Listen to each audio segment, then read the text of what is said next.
We have a process that approves all the purchases in that department according to the budget that we have. For instance, in our budget, we have an amount to spend in marketing.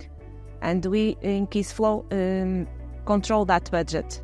For instance, for all the process related with the expenses of marketing. With this process, we can control all the budget that we have, but we also can analyze the purchase that we made in that department. And we also have a process for new deals, new sales.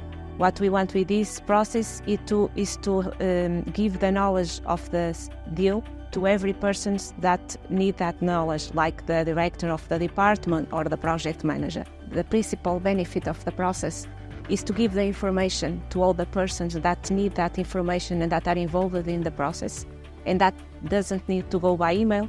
It's in the tool. The person can easily access to that. In fact, every person in the company uses Kissflow. That's something that it happens every day.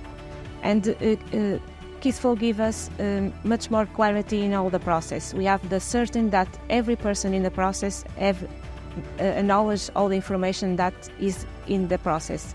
And that, I think, makes everything much more easy.